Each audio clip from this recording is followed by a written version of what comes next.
Привет! В этом видео разберем с тобой, как стать коучем буквально за 30 минут. Я поделюсь здесь своим опытом, а после просмотра этого видео ты уже поймешь, нужно ли тебе вообще становиться коучем и вкладывать большие ресурсы, много времени и много денег в свое образование.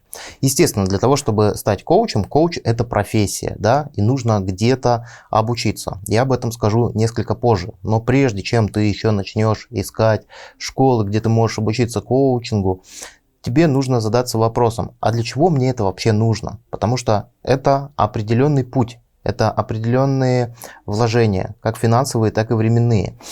И чтобы понять, а я вообще смогу быть хорошим коучем? Знаешь, вот многие люди становятся врачами, там, стоматологами, потому что стоматологам хорошо платят. Да? И это одни стоматологи. Они работают неплохими специалистами, да, и получают неплохую зарплату. Но есть люди, которые вот не могут жить без того, как кого-то полечить, да, вот что мы называем человек по призванию. Так вот, просто ответь себе на вопрос: я хочу в эту профессию прийти. Почему? Для чего мне это? Для того, чтобы получать много денег? Я знаю очень много коучей, которые сидят вообще без денег. И это тоже отдельная часть истории. Есть много коучей, которые хорошо получают, хорошо зарабатывают. Есть такие коучи, которые вообще готовы заниматься коучингом за деньги и без денег. Это, наверное, тот человек, который сейчас сидит перед тобой. Я, допустим, наверное, внедрил в свою жизнь коучинг как стиль жизни. Просто ответь на вопрос, зачем ты туда идешь. Потому что, возможно, лучше не тратить время, а получить какую-то другую специальность и быть в ней счастливым. Лучше быть, не знаю, счастливым механиком, чем быть несчастным коучем. Это вот совершенно адекватная история. Дальше. Для того, чтобы стать коучем, нужно пройти обучение. Обучение ты можешь пройти в любой школе коучинга, в любом городе этого мира. Да? Единственное, что я могу тебе здесь порекомендовать, это найди такую ассоциацию, которая имеет, ну скажем так, международный статус.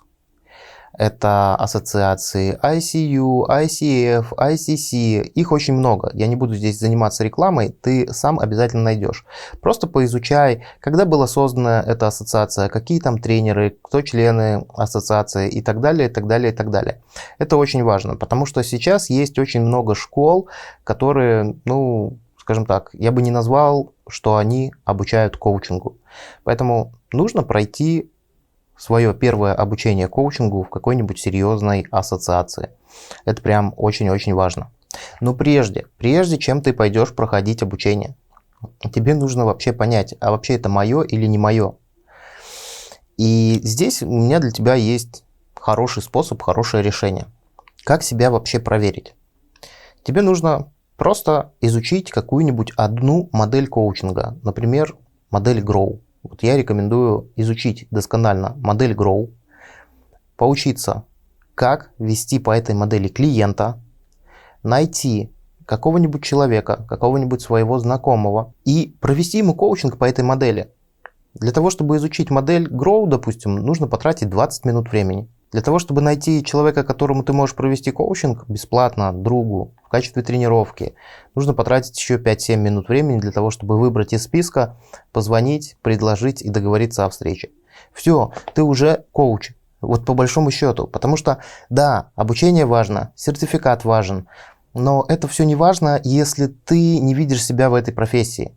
Вот это все абсолютно, сертификат становится бумажкой, если ты не видишь себя в этой профессии. Обучение, которое длится долгое время, просто становится для тебя потраченным временем.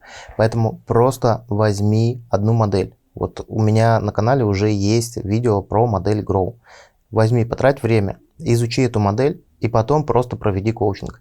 Если во время проведения тобой коучинговой сессии, твоей пробной, ты начнешь чувствовать драйв, ты начнешь понимать, как это все работает, ты будешь понимать нюансы. Если ты зажжешься, то, конечно, тогда вперед, находишь ассоциацию, которая есть в твоем городе, смотришь ее уровень и записываешься на обучение. Что нужно? Нужно пройти весь этот путь от и до. ты записался на обучение коучингу, а это профессия, минимум обучения должно длиться минимум полгода. Не ведись, пожалуйста, на всякие шарлатанства, типа научим тебя быть коучем за 2 месяца. Да, есть какие-то экспресс-программы, но они скорее подходят как повышение квалификации, если у тебя уже есть какой-то базовый уровень в коучинге. А так, нормальная программа, которая тебе позволит реально работать, она будет длиться минимум полгода, а лучше там 8 месяцев или год. Это нормальная история, нормальная история. Дальше. Почему так долго длится обучение? Потому что ты на обучении занимаешься не только изучением теории, а ты должен обязательно практиковать. Когда ты будешь выбирать себе ассоциацию и обучение, пожалуйста, уточни у организаторов, организована ли у них внутри наработка практики.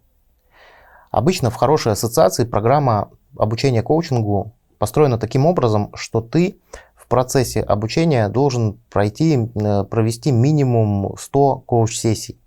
Да, ты их проводишь с участниками группы, но это и хорошо. Ты позволяешь друг на друге потренироваться и получить этот бесценный опыт. И когда у тебя только будут отработаны определенные часы, любая ассоциация, в которой ты обучаешься, только в том случае даст тебе этот заветный сертификат. И это совершенно нормально. Но помни о том, что прежде чем вкладывать много денег и много энергии в обучение, нужно понять вообще, будешь ты этим заниматься. И вообще, подходит ли тебе эта специальность как коучинг. Для того, чтобы это понять, оставайся на моем канале. На моем канале много видео, в которых я буду разбирать модели коучинга, и ты поймешь, как это вообще работает. Дальше. Очень частый вопрос, нужно ли психологическое образование коучу. Мой ответ в этом случае скорее да, чем нет, но это все будет зависеть от того, в каком направлении ты будешь работать. Если ты будешь работать в бизнес-коучинге, допустим, собираешься работать коучем в какой-то компании, то, скорее всего, тебе психологическое образование и не нужно. Хотя где-то изучать психологию тебе придется все равно. Но я имею в виду такое базовое психологическое образование. Оно тебе не потребуется. Наверное, я скажу так. Психологическое образование иметь желательно, но это не должно тебя ограничивать. Потому что коучинг – это отдельная специальность. И допускается, что у коуча нет психологического образования. У меня есть психологическое образование, потому что я в том числе еще и психолог. И когда мы работаем в формате коучинга, психологическое образование тебе не поможет делать коучинг более эффективным. Может быть, ты просто будешь лучше понимать, почему человек делает так или иначе. И психологическое образование тебе будет помогать в том случае, если к тебе придет клиент не с коучинговым запросом, и ты поймешь, что ему нужен другой специалист. Потому что иногда начинающие коучи допускают ошибку, они берут в работу любых клиентов с любыми запросами. А это ошибка, потому что, работая в формате коучинга, ты можешь не быть эффективным. Возможно, этому человеку нужен врач-психиатр или просто работа с психологом, там, проработать какие-то детские травмы и так далее, и так далее. Это не компетенции коуча. Ты должен это знать. То есть вот твое психологическое образование, если ты решишься его получать, оно тебе будет помогать скорее не быть профессионалом в коучинге, а именно понимать, что происходит с человеком, и, возможно, ему порекомендовать пойти к другому специалисту. Это прям очень важно. Как еще понять, стоит ли идти вообще в коучинг, как в профессию? Чтобы понять, хочешь ли ты стать коучем или не хочешь, ты можешь изучить 11 базовых компетенций коуча. Эти 11 базовых компетенций – это определенные навыки. И проглядев эти навыки, ты просто проанализируй с точки зрения, а хочу ли я вообще в себе эти навыки развивать, потому что эти навыки нужно будет развивать пожизненно, если ты хочешь быть хорошим, выдающимся коучем там, в своем городе, в своей стране или даже в мире. Итак, подведем итог. Чтобы стать коучем, нужно изучить одну модель, желательно модель Grow, провести по этой модели своего друга, чтобы понять вообще, готов ли ты в этом развиваться или не готов. Второе, нужно выбрать ассоциацию, желательно международного уровня, чтобы в ней была хорошая, как минимум, полугодовая программа. Пройти эту программу и начать практиковать. И это самое главное. Психологическое образование в целом не нужно. Все зависит от того, в каком направлении ты будешь работать. Если ты, допустим, выберешь коучинг семейных отношений, возможно, здесь я бы порекомендовал тебе все-таки получить базовое психологическое образование. А если ты будешь работать в формате бизнес-коучинга, то психологическое образование здесь вообще не обязательно, и это абсолютно нормально. Поэтому я желаю тебе успехов. Подписывайся на канал про коучинг. До скорых встреч. С тобой был Юрий Пузыревский.